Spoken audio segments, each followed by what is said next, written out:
Welcome to the Being Known podcast with my friend, Dr. Barry White. And my friend, Pepper Sweeney. We are here to discover and explore what it means to be truly known. Hey, Curt. And I'm being known this morning as a virally infected human being. You are indeed. Gracious. Oh, my goodness. It's days like these where I'm glad I can be with you, but I'm glad we're virtual. Oh my gosh! Let me just say in advance, I want to apologize to our listeners for any coughing and hacking that you may hear coming from my side of this conversation. But I'm grateful also that I'm not going to be sharing my virus with anybody else. Yes, and I'm the beneficiary of of that more than anyone else right now. So. I was thinking the other day about when we were in the middle of COVID, and after we had gotten our vaccination, we decided to go back to the gym, to go back to Orange Theory. And they had, first of all, you had to wait outside before you could go in until they cleared and disinfected everything from the previous class. Then you go in, and there were these giant plexiglass panels between all the treadmills and between all the equipment that, you know. Man. Felt like a big sneeze guards, you know. Yeah. I figure you had to step in kind of like when airplanes are being like when disinfected. The de-icing. The de-icing, exactly. Yeah, exactly. Oh my God. It's exactly right. Gracious. So anyway, I am so glad to be here with you today, Curt. Right on. You know, it's just always a joy to be in your presence and to have conversations with you and Amy, just a gift. So thank you. Right back at you. Oh, for me too. Look forward to it every time. And we are here in the midst of a season where we are talking about rupture and repair, and we are really digging into the repair today here with episode 9, which we're titling Repair, Timing, Tempo, and Time. And so let's jump in, Curt. We know that we want to start around Genesis 3:15 today. Yeah. And this will be the first of two parts. This, for our listeners, this episode will be part 1 of Timing, Tempo, and Time. And we do begin with Genesis 3:15. We've been talking about ruptures, and we're all aware that we have pain and memory around ruptures, and that those ruptures make it difficult for us to anticipate a future that is joyful and full of hope.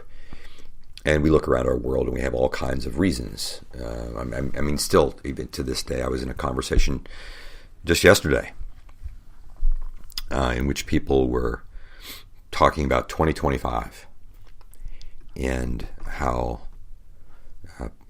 challenging it is for them to look forward to 2025. And for them, it was obvious that the reason that they were citing that was because of the election. Right. That's their particular take. Well, you know, and I'm aware that, you know, the election is just one of many things. Now, there would be other people who would say that they're very hopeful about 2025 because of the election. Right. And so I think in many respects, this is a testimony to, you know, what God was telling the Hebrews in Deuteronomy, what Moses was telling Hebrews in Deuteronomy, for instance, that you don't put your faith in horses or chariots. You don't put your faith in kings because they will always fail you, but your trust is to be in Yahweh. Mm-hmm. And you know, one of the things that we learn in the 3rd chapter of Genesis, the 15th verse, is that human beings, no matter who we are going to fail. We are going to fail each other in some way, shape, or large and small. And God says to this, you know, to the woman and to the man in the snake's earshot, that there will come a time when there will be someone that the snake will certainly nip at this person's heel, but the man will crush the head of the snake. That's what Genesis 3:15 tells us. That rupture does not get the last word. That repair gets the last word. And so we once again, as we think about this particular episode of timing, tempo, and time, as we're turning our attention toward the actual beginning stages of being repairers and anticipating becoming repairers of ruptures, what does it mean for us to pay attention to repair as a function of timing, tempo, and time? One thing for us to remember is that we are living as God's image bearers. We didn't know that God was a repairer of ruptures in the first 2 pages of the Bible. He's just making things. Right. He's creating purpose. Now, we might have had a hint of his repair of ruptures when he opens Adam's ribcage and gives him Eve. But we're so caught up with the beauty of Eve, the beauty of poetry and song that comes that we barely notice that God has done something. God has repaired a rupture that he caused. Yeah. We don't get a lot of that, but immediately after the fruit is eaten, God comes looking for a way to repair, but Adam has a hard time entering into that. But we see after the fact, after the rupture, that God is a repairer of ruptures. And part of becoming a Jesus follower necessarily requires being a repairer of ruptures. Matthew, in the Sermon on the Mount, Matthew 5, verse 9, blessed are those who are peacemakers. Blessed are the peacemakers, for they shall be known as the sons and daughters of God. Blessed are the peace, but we're going to repair ruptures. And we recognize that as we turn our attention to making repair, we have to recognize that this work of repair does not just happen automatically. Right. We have to be anticipating it with forethought and intention. It must be preemptive and not reactive living. So there are a couple of questions for us. How much time do any of us spend in the course of our regular day of meditation and prayer and reflection? Consider, where will I be called upon to be a repairer of ruptures today? I want to be thinking about it ahead of time. I want to be anticipating this. And the more I practice in advance thinking about this, the better I become at this. And it's one more way in which we become image bearers of God as a body of believers. When we think about, well, it's easy for us to think about and name those people who are perhaps my distant enemies that I have issues with. But what about those people that I know? What about the people who are in my circle with? That person irritates me. That person I have issues with. But I'm not telling them anything. I'm actually not working at repairing things. But we recognize that we who are doing this in the body of Jesus, we talk about this a lot in confessional communities, which we'll get to in more detail later on.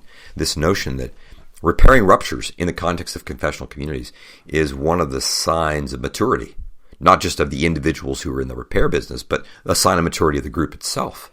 Well, and you've talked about the confessional community as being a way to practice being human. So if you're doing that within the boundaries of confessional community, it's only helping you to be a better repairer in your everyday life. Yeah, right. Exactly. And that whole notion that you just named about becoming a professional human, becoming a more mature human being, this notion that when we... I have to say that when you just said exactly, it sounded like you're going through puberty again. You hit a note that only a prepubescent 13-year-old boy should hit. And it shouldn't be a man of your mature years. That's just all. Maybe it is a reflection. Maybe it is a reflection of my level of maturity. Maybe that's what we're getting at. Finally, I'm being deeply known here on the Being Known podcast. Our job is to discover and explore what it means to be deeply known as a 13-year-old. What it means to be 13 again. Oh my gracious! I have a feeling this is going to continue for a while. I don't know where Barry. Barry left the building. He left the building. Oh my gosh! Yeah, Dennis the Menace showed up.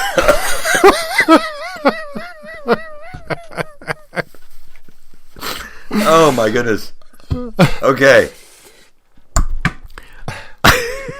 Sorry about that. You're not sorry. No, I'm you're not. Sorry. Of course I'm. Well, yeah. Oh.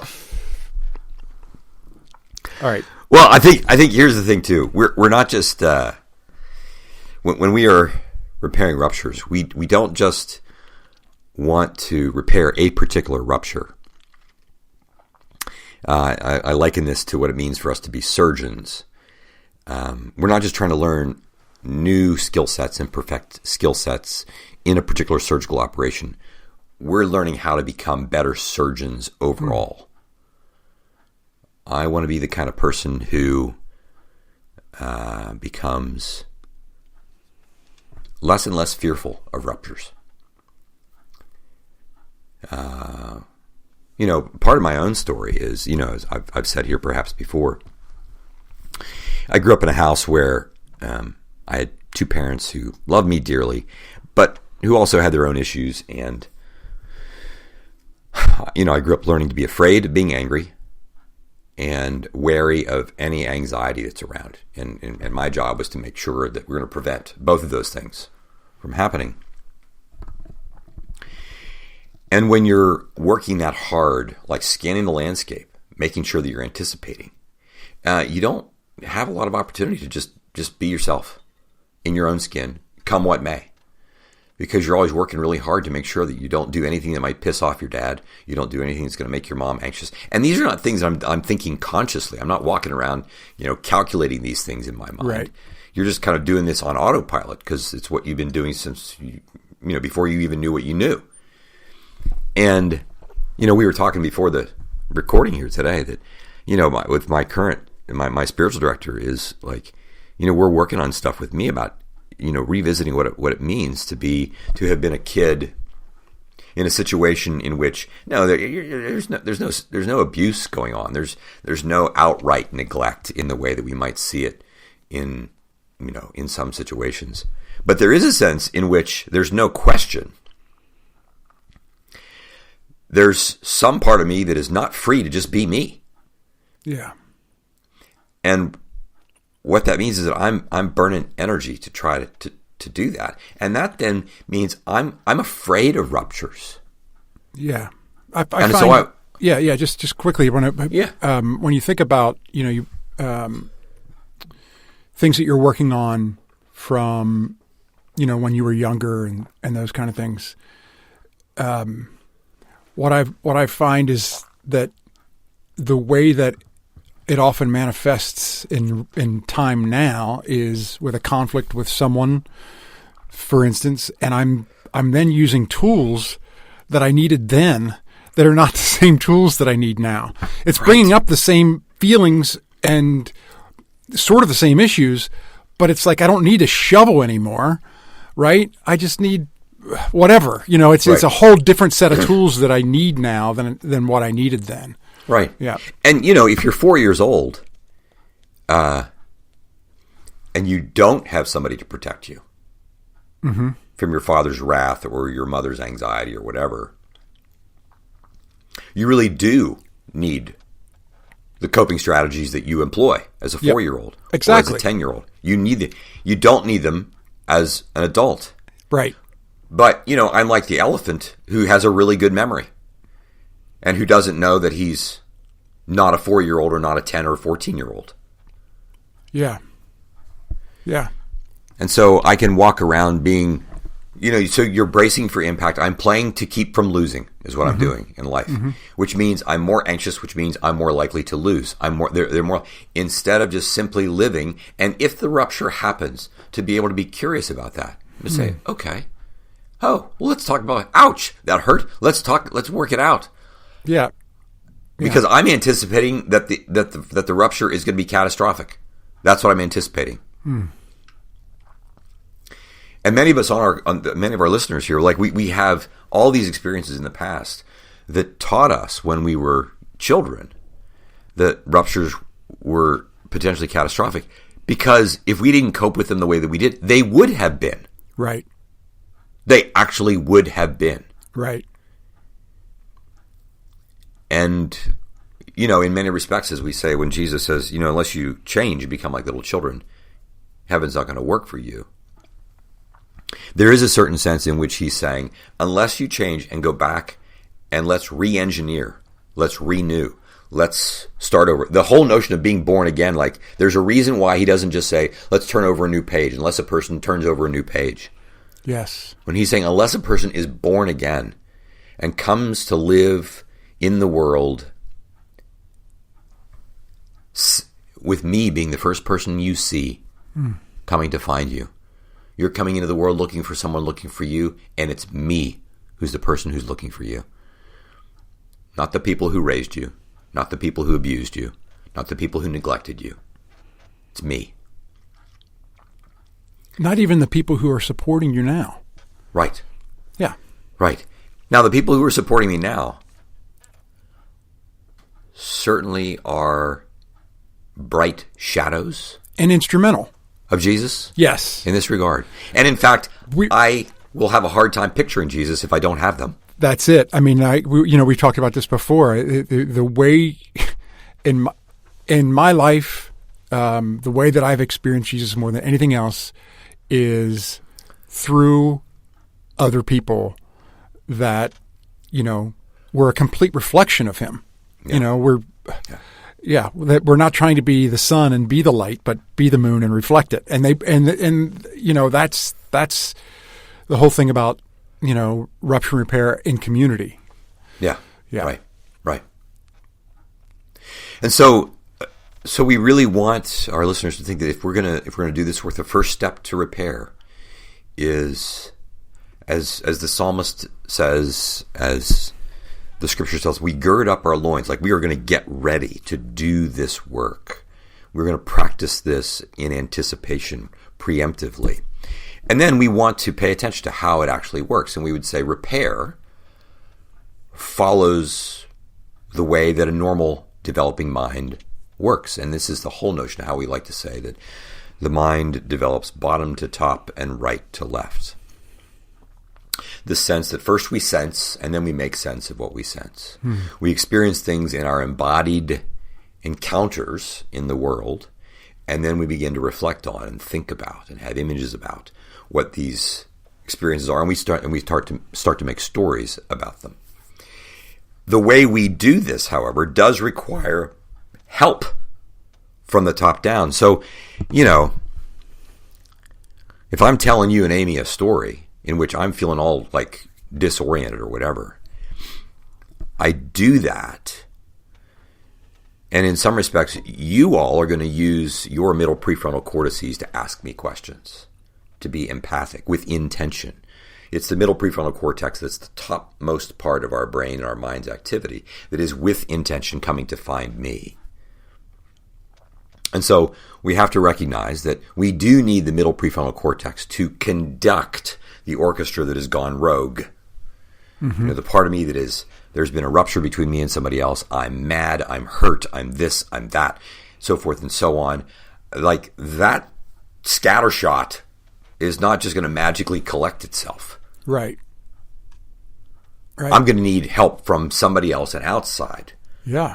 I mean, I can picture myself literally in my life at times feeling like I'm spinning out of control.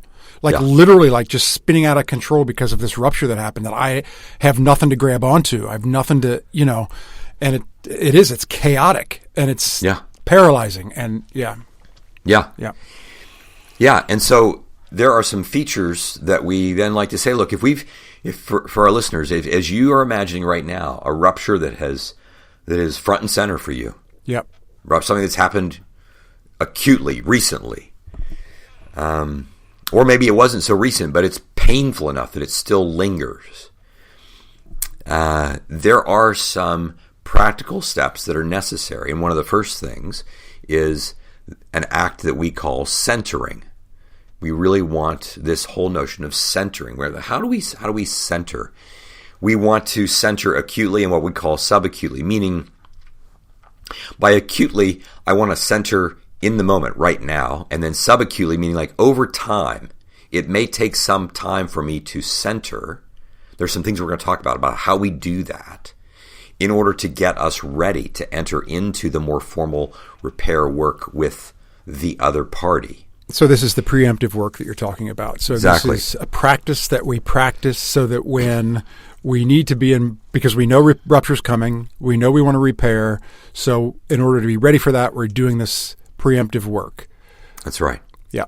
That's right. So one of the first things that we want to know is like, what am I sensing in my body? On my website, we have a body scan activity that we've talked about before here, and people can do. But it's an activity that we can do on a regular basis. And one of the things that does is that it really puts us in touch with our entire physicality, such that when I'm, as you say, spinning out of control and feeling chaotic, I can have an awareness of where and how that's manifesting itself in my body. And I want to be able to then pause and take a number of deep breaths in order to simply begin to gather my body unto itself.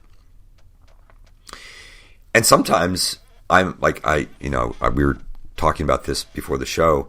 I was in the middle of a rupture with someone recently, in which I just found myself like I was angry, and I could feel the tension in my body. And what I really needed to do, I wasn't in a position to easily do it, but what I really needed to do was to stand up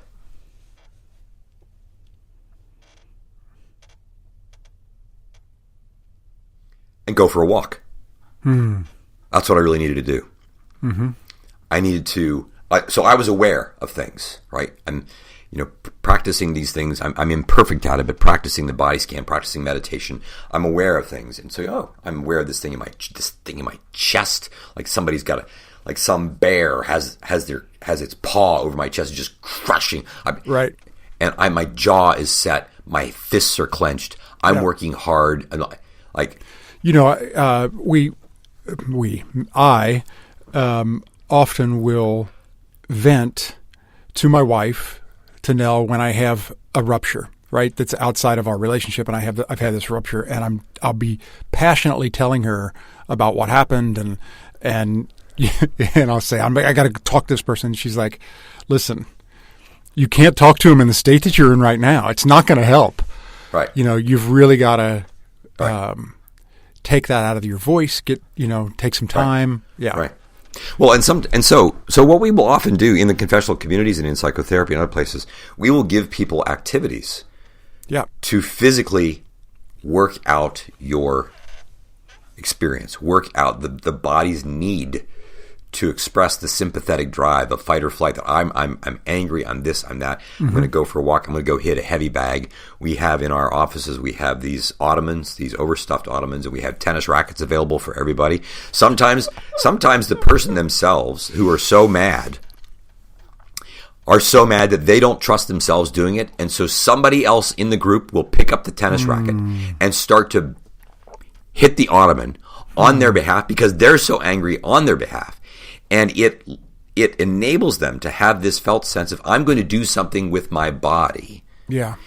I say, look, everybody needs to have a gun range where you can empty the chamber. You can empty the magazine so that you don't shoot people in public. Everybody needs the junk drawer. Everybody needs the Nell. Everybody needs the place where you can come and you can discharge. Yeah. Not just verbally, but the verbal expression is a way in which we are physically engaging that energy. Yeah. I do a fair amount of this at the gym. Right. Honestly. Expending that energy as much as I can Right. The beautiful thing about moving our body in this way, though, is that we actually create more space for my prefrontal cortex to have agency, my thinking brain, my reflecting brain to have more agency. And I'm engaging if I can discharge this. Yeah. And especially if I can discharge it in the presence of someone else who can receive it. Because part of what's going on is I don't just need to express something. I need to know that the degree and intensity of what I'm expressing can be received by somebody else. Yeah. It's really necessary for this. This is why, we will say, look, if you need to, you just, you're driving in your car, you stop, you're in the parking lot, you just shout in your car if you need to. But we also want you to feel the freedom to do this in here. And this is where it's hard for people to express their stuff in the presence of other people. They feel ashamed. They feel it's upsetting. So they're like, no, this is part of you. And we repair the rupture first by regulating the energy of the rupture, not dismissing it. We're not getting rid of it because we think it's bad. That's the other thing. The goal is not to get rid of rupture. That's right. The goal is always to be ready to repair. Right. Yeah. And what we're then doing in all this discharge of the energy is we are creating space and engaging the parasympathetic nervous system to provide a certain braking, right? A break. We're slowing the system down. This is why toddlers, infants, they are upset and so forth. And we need to give them space to do that in order for them to be able to quiet their brain eventually. One of the things that we also preemptively, we've been talking about being ready to do this preemptively, is the place of spiritual disciplines. There's a whole range of ways in which we would say, if you're working on meditation, if you're working on prayer, especially listening prayer, if you're engaged and immersed in the text of Scripture, Philippians 4, 6, and 7 talks about, if this is good, if this is beautiful, if this is right, think on these things. We are not wanting to think on things as a way to ignore or dismiss or deny our rupture. We are wanting to come to our rupture with a posture of having been immersed in these things, immersed in confession, immersed in fasting, immersed in Sabbathing. These are things that we are doing preemptively that enable us to be people of repair. These are not just, things that help my growth. Yeah, they do help my growth, but part of my growth is to be a peacemaker. Part of my growth is to be a repairer of things. And I don't just go out and practice being a repairer. Being a repairer is something that comes to me as a byproduct of these other things that I'm doing. And, we often talk about how in physical therapy, I had shoulder surgery back in May, and there was a sequence of the rehab that went on with that shoulder repair. And the sequence is first, after the surgery, the shoulder is kind of in lockdown because I got to keep it immobile for 6 weeks. Right. And with all the inflammation and the tendons not moving, everything is very immobile and very painful. And not just because of the surgery, it's painful because I haven't been moving it. And so the first half or first third of physical therapy is all about increasing mobility. Before we even start any kind of strengthening exercise, you can't really start the strengthening exercises until you make sure that the joint is mobile enough to be able to handle the strengthening exercises. And a lot of what spiritual disciplines provide for us is like that mobility work. It is continually getting us ready to do this strengthening work of repair of ruptures. So this is all under that heading of centering. What are we doing to center, to prepare ourselves both acutely in the moment? I'm going to go work these things out physically and so forth. And I'm going to have someone that I'm going to name this stuff to. But also subacutely we're going to be doing this over time, where spiritual disciplines come in to help us be prepared for this. And so after centering, we then move toward mindfulness. I really want my centering to move, to expand me to a person of greater mindfulness. I want to expand my awareness of my world internally and externally. And what I mean by that is this. It's really easy when there's been a rupture for me to immediately begin not just to tell a story within myself about myself, but I begin to tell the story that the other party is telling about me. Yeah. I begin to tell a story about what the other party thinks and what they're doing. So, and like, that other party has not said this to me. I don't know these things for a fact.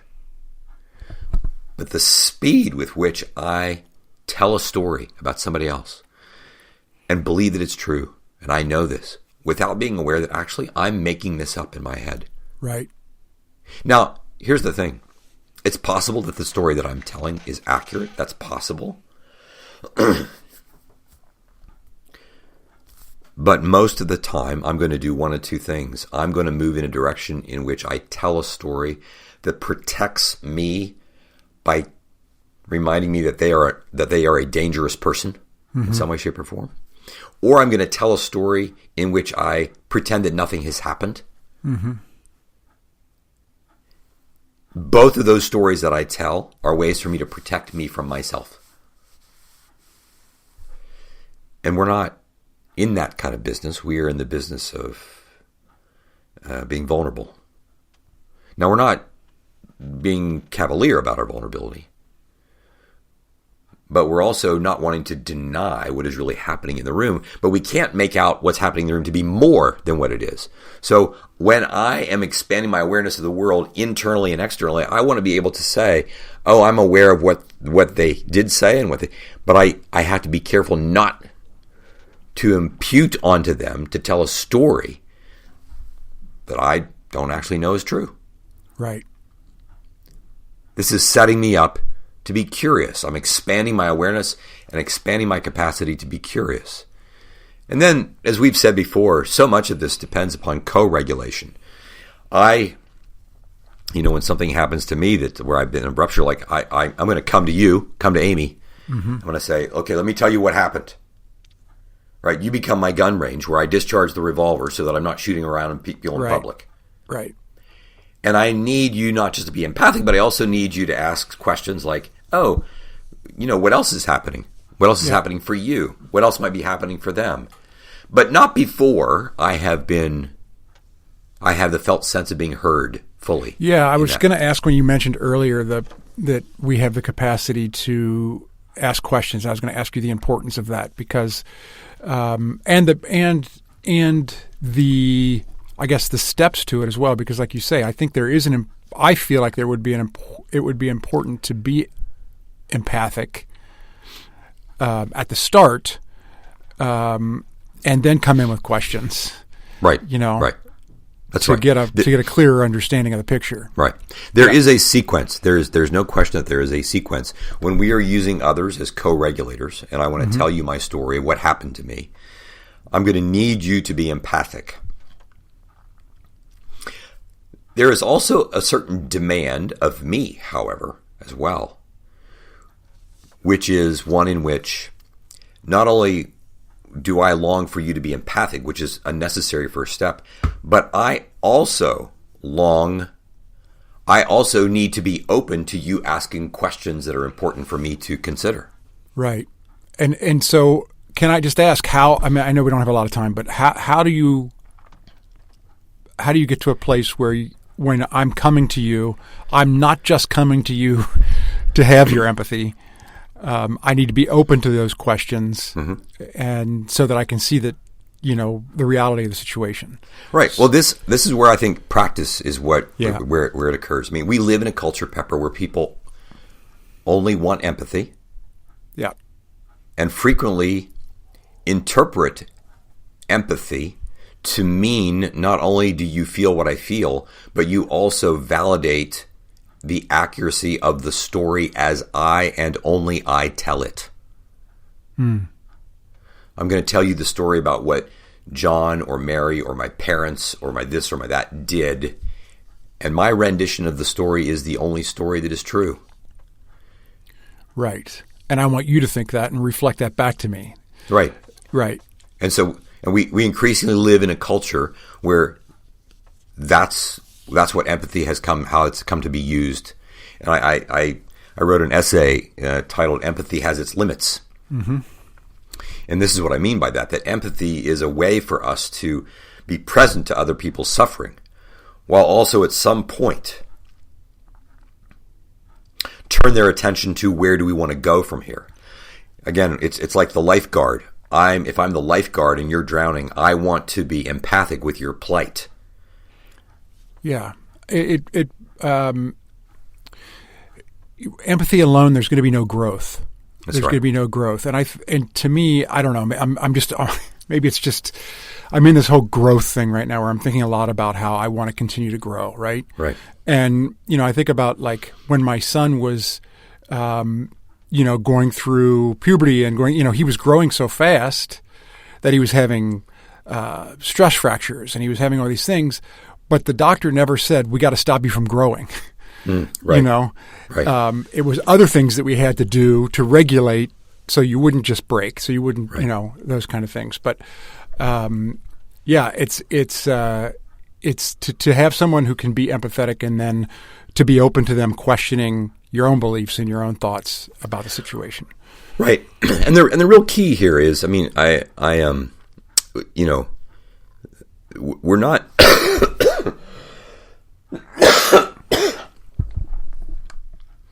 we're really talking about, when we talk about co-regulation, we really mean that. So if I'm coming to you to be my co-regulator, that doesn't mean that I'm coming to you for you to be the sole regulator of me. Right. You are still my co-regulator. And so I will receive empathy from you to quiet me enough to know that you're with me and I'm with you. At which point we can then be curious and you can be curious. Well, let's talk more about that story. What else do you think was going on with them? How else would you imagine their behavior and why they did what they did that has nothing to do with you? You know, one of the questions that we ask couples when we're doing work with them, you know, and one of the member, you know, this husband or the wife is really upset about what the other person has done, and we ask that person, give me 3 reasons that person did what they did that have nothing to do with you. And of course, this is often a thought that they've never considered. And this is important, not to dismiss or to deny or invalidate the experience that what one has had. It is now to begin to expand, to move you from having been move you from rupture toward repair work. Right. Whatever that looks like. And we'll get to the difference between forgiveness and trust and so forth down the line. But this is what this co-regulation community is about. We talk about the physics of relational mass effect, how I need other people to help my brain at times when my brain is being overwhelmed. Where 2 or more are gathered, this is Matthew 18:20. Where 2 or more are gathered, there will I be also. But I'm allowing those 2 or more that are gathered not just to be resources of empathy, but also resources of movement toward repair. Not sooner than I'm ready for, but to recognize that is the movement that we are moving toward to the degree that it is possible. And then this last thing that we want to say is that part of this mindfulness includes attunement, that we're attuning to what's happening between me and the other party from the outside, like our nonverbal cues, making sure that I'm attuning to curiosity and not allowing condemnation to be part of what's happening here. And then the movement of my mind and body toward the other, as we say, inch by inch, little by little by little. And these are the early stages of what we want to consider. I think that when we get to Q&A, our last session here, we're going to have perhaps a lot of questions about the tactics and practicality about these kinds of things. But these are just some general categories of what we want to think about as we move toward timing, tempo, and time. Terrific. Thank you, Curt. I do want to say that when Curt was talking earlier about the centering tools, and he mentioned his website, that is CurtThompsonMD.com, and I have gone there on several occasions, and there are tools there. They're free. You'll find them very helpful. And it's a great resource for this work, and you'll find some of Curt's other writings there and everything. But I just would recommend that if you haven't yet, go check it out, CurtThompsonMD.com, and we'll have that in the show notes as well. We do have an application for you this week. So what we would really love for you to do is to take time to reflect on what it means to become a peacemaker, and how this changes your approach to repairing ruptures that you might have avoided before. And consider how incorporating spiritual practices like prayer or mindfulness could strengthen your capacity to enter into the work of repair. So this practice so that you're ready for repair. And finally, we want you to notice how community and co-regulation shape your expectations and hope for reconciliation. And as always, we want you to journal your thoughts, and if you feel comfortable, to share them with a trusted friend. Curt, thank you for today. Yep. Right on, man. Yeah, Yep. Appreciate you. Love you. Love you. And those of you who are watching on YouTube, stick around because Amy's going to be joining us here in just as soon as I let her. All right.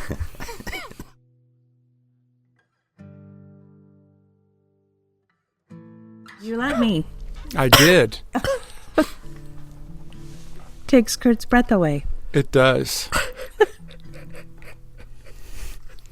Every time you come on screen. Every time, baby. Yep. The idea of anticipating rupture. I mean, we've talked about this before. The book, The Road Less Traveled. First sentence, life is difficult. Which is good news because the truth is life is difficult. So it takes, it shifts our response to it, right? Like if we are anticipating, and I thought of you, see, like your wariness about anger, and it's like, okay, you will be angry. Yeah. You will experience anger. And if that's our focus, like anticipating that, then my response is going to be different. It's not going to be surprised by it. I mean, we might be surprised by it, but it's like, okay, yeah, there it is. Yeah. I mean, that one small thing, anticipate rupture and anticipate repair, is huge to me. Yeah. Yeah. Well, in some respects, it's like, I mean, when a parent says to a child who's visiting someplace for a play date, and they say, okay, here's your 5-minute warning. In 5 minutes, we're going to go. Right. The child doesn't want to go, but there's going to be a rupture. Now, this is not a bad rupture, right? But there's going to be a rupture. But the parent is alerting the child to this. Mm-hmm. And it's not just that the child now has information. Mm-hmm. It is that the child has the experience of the parent thinking of the child. Oh, it's a very caring act. Mm-hmm. The child's aware that they're being thought of. Mm-hmm. That's not being said explicitly. The parent doesn't say, oh, and by the way, you should be grateful for the fact that I'm alerting you to this. You 5-year-old. Yeah. But this is what the 5-year-old feels, so that when it comes... Mm-hmm. So when Jesus says, in this world you will have tribulation, at first glance it's like, well, that's not good news. Like, but when he says it, and he says, but be of good cheer, there is a sense like, oh my gosh, okay. Yeah. Yeah. Okay. Yeah, it's the same kind of care. Let's go play ball. Let's go. Mm-hmm. Yeah. Mm-hmm. Yeah. Pepper, looked like you were going to say something. Oh, I don't even know if this exists or not, Curt. But when we were talking about, I'll tell you, going to a co-regulator, and you talked about a couple of questions, I'm wondering if there is a handful of questions that are sort of, would be helpful for people to have in their pocket to pull out when someone comes to them after they've been empathetic and they want to ask some questions. Yeah. Okay, before you answer that question, see, like so the questions, we're using our prefrontal cortex. Yeah. And then, but like when like you're saying, when you're spinning out, I think that's a different part of our brain. Is that right? Right. Our brain is really quite dysregulated at that time. The prefrontal cortex is disengaged. Right. So if we're with like all of us together, that's why we need it. We're creating like a fully functioning brain, like all of our parts, because we can't, Pep's spinning out. We're here to receive his venting. Right. You ask questions. It's like, oh, look at that. We created a working system. Right. Does that make sense? Right. Right. And I think it's like a lot of things. When this metaphor I've used on occasion where a family it's bedtime. Family's trying to get their their maybe 4-year-old son to go to bed, and she's putting one kid to bed and he's putting the other kid to bed, and she said, "George, will you go take care of Sam?" And George goes in and George is like, and Sam's in with his airplanes. He's flying his airplanes all around. And next thing you see, George is like, now George has picked up an airplane. Now George is like flying around with Sam. And of course, the wife passes by like, George, what do you do? Like, it's time for bed. But what she might not be aware of is that what George is doing, George is joining Sam. And if you were to stay around and watch long enough, the plane starts to slow down. And what George has done is joined Sam, but is now then moving Sam in a different direction. Because, but he first had to join him. It's not a thing for Sam to just walk in and say, George, put the plane away, it's time to go to bed. Yeah. Sam, put the plane away, right? Yeah. Like, put the plane away, it's time to go to bed. Like, the kind of jarring effect that has. Now, certainly, this is not child abuse if this is how you know. That's your approach. It is a microcosmic way of imagining what we really are talking about when we talk about empathy, meaning we join someone, but we join someone for the purpose of taking them someplace else. There's no neutral direction here. We are being formed to move toward God and relationship in each other or away from each other. Those are the two options. And so when we are in this place where I need, I'm going to be at the ready to receive. I want you to receive my chaos.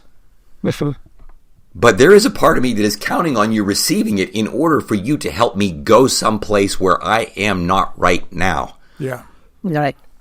And I also have to be open to the likelihood that the two of you can see things that right now I, in my chaos, cannot see. Yeah. Let's hope. Just like the drowning person cannot see what the lifeguard sees. Yeah. And has to submit to the lifeguard's way of doing things. And this is the problem. When, what you hear, when the drowning person starts to be too chaotic in or around and will not cooperate with the lifeguard, what do? They back off. And they let him go under. In order for them then to do their job. Right. Because I'm not there just to be chaos. I'm not there just to be empathic with you in your chaos. I'm actually trying to get you to the side of the pool. I'm going to get you out of the ocean. It seems to me that the more we practice this, that the less apt that we would be to spin out of control and in chaos if we've been practicing totally and looking for repair. Lord, totally. I hope so. I would hope that there's that is the real byproduct of what happens. Yeah. The more practice that we have of the repair of rupture, the less likely rupture will be. It's also the case, and in some respects, because I'm less frightened of rupture, because I anticipate that if it happens, that we will repair it. And if I'm less frightened of rupture, I'm less anxious. If I'm less anxious, I'm less prone to do the very things that create ruptures in the first place. Well, I'm less impulsive. I'm more curious. And then how quickly we move to action, like if there's rupture, like just to give ourselves an ounce of time to be curious about it. And not move to judgment or move to action or move to you're right, I'm wrong, or I'm right, you're wrong. Right. And I think we're going to... You go. Hey, go ahead. No, go ahead. Well, and we got away from Pep's original question. But the exercise of thinking of 3 reasons the person did what they did that have nothing to do with me, it's like that affects the story we make up because... We make it about us. We make it about, gosh.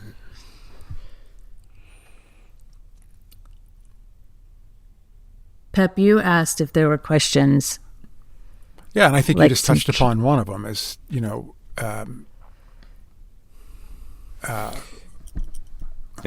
did you just say? Curious about it? Yeah. I think we're going to get to some of those in the next episode, but just as a, kind of like as a bit of a trailer. I mean, the question of like, well, what am I afraid of? What is it? What am I afraid is going to happen here if I right now as this rupture has happened? What am I afraid? What's going to happen next? Yeah. Asking the next question. Well, what do I want? What is it that I want right now? And just the very fact of somebody asking me that question and they're not being an expected right answer to that. They want a genuine answer, not one Right. that they have. Right. Yeah. Exactly. And again, asking these questions are things that we do once appropriate engagement empathically has been achieved. We want to engage people empathically enough then to be curious. And sometimes, I know when people have had horrific things that have happened to them, the joining together with them empathically, that may be an exercise that takes weeks. They're going to tell me the same story over and over and over and over and over again for 3 months.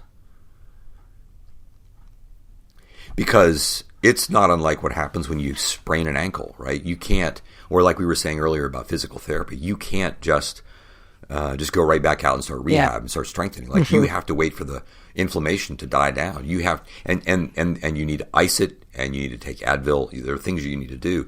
And empathy, in many respects, is a way to help tend to the inflammatory process until we get the joint to the point where we can then begin the strengthening process. First, you're really trying to increase mobility. You're really trying to reduce pain. But you're not just reducing pain for the sake of producing pain. You're saying to the football player who twisted their, because the turf, they got caught, whatever. We're not saying, we now need to go like redo the football field because the football field itself was the problem why you sprained your ankle. We're not going to like go make the world different. Like we're going to say, actually, what we're going to do is to help you get your ankle better. Yeah. And then we're going to strengthen your capacity to be back on the field. Yeah. Recognizing that the possibility of a sprained ankle is real when you play football. Right. It doesn't make it nice. It doesn't make it okay. We're not saying, this is a good thing. Right. And if somebody moves too quickly to strengthening, like I can hear myself saying to someone, I'm not ready. I'm not there yet. I still need more of the empathy thing. Right. Like, right. And this is where it gets tricky. It gets tricky because there are times when the physical therapist would say, "You're ready. I think you're ready to start your strengthening exercises," and the patient might say, "No, I'm not ready to do that." And the physical therapist would then say, "Well, you're making your choice to live where you live." Right. Right. And this is, we're now touching on cultural issues for us. We're touching on parenting issues for us. We're touching on those moments of discernment in which we're moving from the first half of the repair work, of the rehabilitation work, Right. moving to strengthening work. Yes, and there is that borderland area. Yeah. And people at some point, and we'll talk about this in the future, going forward, we're going to have to endure those moments of anticipating, like when we're going to, take the risk of re-engagement. Yeah. When it's going to feel hard to do that because we know what happened last time we engaged with this person. Right. Bad things happened. Yeah. Yeah. Well, let's get to part 2 here pretty quickly. Yeah. Right on. Stick around next week. We will be continuing this conversation. Thank you both for today. You. Love you. Love you. Love you And guys. we will All right. see you soon. All right. Bye-bye. Take care, everybody.